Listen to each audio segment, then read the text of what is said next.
माँ अने दीकराने न्याय आपो, राधे कृष्णा होस्पिटल ने बंद करो भाई बंद करो। भावनगरना रस्ताओं पर आज आक्रांत अने सूत्रचार गुंजी रह्या छे। तबीबी बेदरकारीना कारणे एक हसतो रमतो परिवार पड़वारमां विखेराई गयो अने हवे न्याय मेळववा माटे पीड़ित अने समाज रस्ता पर उतरी आव्या। भावनगर शहरनी राधे कृष्णा होस्पिટલમાં ડિલિવરી દરમિયાન સુમિત્રાબેન નિલેશભાઈ ચૌહાણ અને તેમના નવજાત બાળકના મોત મામલે મામલો ગરમાયો છે। આરોપી માનવામાં આવી રહેલા ડોક્ટર જલ્પા હાલ ફરાર થઈ ગયા હોવાનો પરિવારનો દાવો છે। ત્યારે પરિવારજનો તેમની તાત્કાલિક ધરપકડ કરવાની માંગ અને મેડિકલ લાયસન્સ રદ કરવાની માંગ સાથે મોરચો માંડીને બેઠા છે। કોળી સમાજના આગેવાનોએ પણ ગંભીર આરોપ કર્યા છે કે ડિલિવરી વખતે ખુદ મુખ્ય ડોક્ટર જ હાજર નહોતા અને માત્ર હોસ્પિટલના સ્ટાફના ભરોસે સર્જરી થોપી દેવામાં આવી હતી। મૃતક મહિલાની માસૂમ દીકરીના આંસુ આજે આખી સિસ્ટમને પૂછી રહ્યા છે કે આખરે તેની માતા અને નવજાત ભાઈનો વાંક શું હતો। સ્થિતિ તંગ બનતા ભાવનગર જિલ્લાના પોલીસ વડા નીતિશ પાંડે સહિતનો ઉચ્ચ પોલીસ અધિકારીનો કાફલો પણ સ્થળ પર આવી પહોંચ્યો હતો અને લોકોને સમજાવવાનો પ્રયાસ કરવામાં આવ્યો હતો। ભાવનગરમાં એક તરફ લથ્થાકાંડ અને બીજી તરફ હોસ્પિટલની બેદરકારી જાણે સમગ્ર તંત્ર અંધેર નગરી અને ગંડુ રાજા જેવી પરિસ્થિતિ સર્જાઈ છે। આ સમગ્ર ઘટના બાદ પરિવારની માંગણી અને ગુજરાતના આરોગ્ય તંત્રની વરવી વાસ્તવિકતા શું છે, આવો વિગતે વાત કરીએ આ અહેવાલમાં।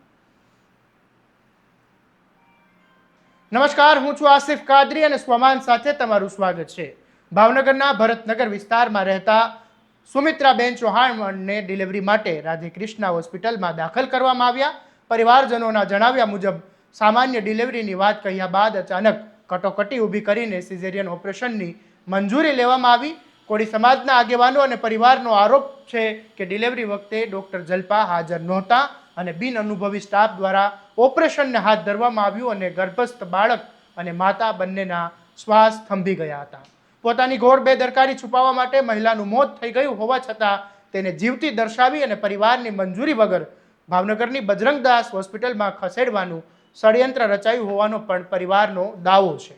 આજે મૃતક સુમિત્રાબેનની નાનકડી દીકરીના આંસુ અને આક્રંદ જોઈને પથ્થર દિલ પણ માણસ પીગળી જાય તેવી સ્થિતિ સર્જાઈ છે। પરિવારજનો હોસ્પિટલ સીલ કરવાની અને ફરાર ડોક્ટરનું લાયસન્સ રદ કરીને જેલ ભેગા કરવાની માંગ પર અડગ છે।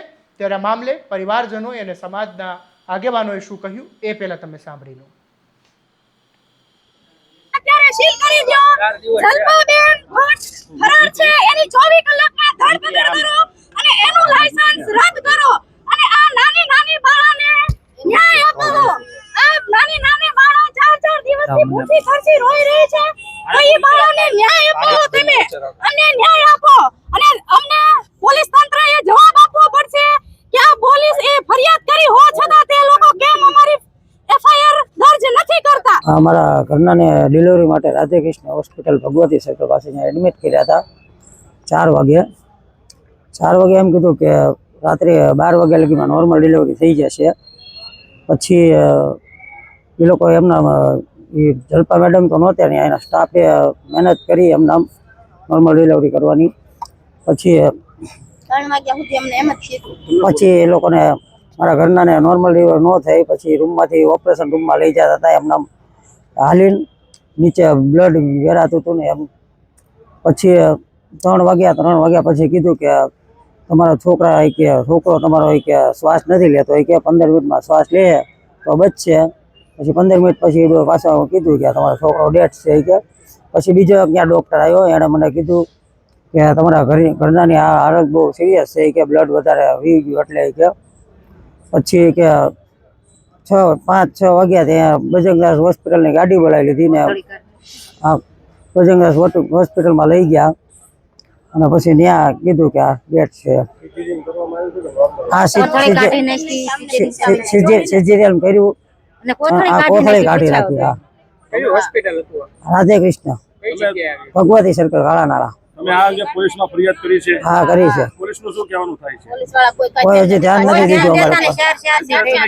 અત્યારે તમે ક્યાં આવ્યા? શું માંગ છે તમારી? સલ્ટી હોસ્પિટલમાં 3 દિવસથી મારા ઘરનાની મારા છોકરાની બોડી આયા છે। અમે 3 દિવસથી આયા છે, કોઈ હજી અમારી પાસે ધ્યાન નથી દીધું। બનાવમાં એવું છે કે અમારે જે સુમિતાબેન છે તે લોકોને રાધાકૃષ્ણ હોસ્પિટલની અંદર તારીખ 19ના દિવસે જે ડિલિવરી માટે દાખલ કરવામાં આવ્યા હતા ત્યારે ડોક્ટરે જે જલ્પાબેન કરીને છે તેઓએ એના અને એના સ્ટાફે જ્યારે નોર્મલ ડિલિવરીનું કહેવામાં આવ્યું હતું, ત્યારબાદ જ્યારે જલ્પાબેન પોતે હાજરમાં નહોતા અને બીજા જે એને નર્સિંગ જે સ્ટાફ હોય તે લોકોએ છેલ્લા રાતના 12 વાગ્યા સુધી ડિલિવરી કરાવવાની મહેનત કરેલી છે. બેન હાજરમાં નહોતા, રાતે 3 વાગ્યા સુધી 3 વાગ્યા સુધી મહેનત કરેલી છે, છતાંય એમાં કોઈ પણ એ નર્સિંગની મિસ્ટેક આવી હોય કે કાંઈ પણ હોય, પછી બીજા રૂમમાંથી બીજા રૂમમાં લઈ જતા. ત્યાં સીસીટીવી કેમેરા છે અને બ્લડ પણ નીકળી ગયેલું છે. હાલીને જતા હતા એમાં બ્લડ પણ નીકળી ગયેલું છે. પછી બેન 3 આવી અને એવું કહેવામાં આવ્યું કે ભાઈ અમે ટ્રાય કરવી છે. પછી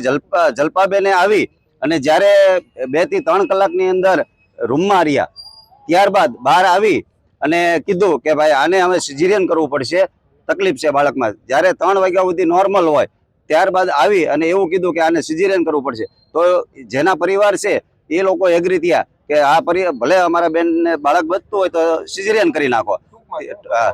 ત્યારબાદ એ બેને જ્યારે સિઝેરિયન કરી અને ડેટ બાળકને મુદ્દે ડિક્લેર કર્યું હતું ત્યાં હોસ્પિટલની અંદર.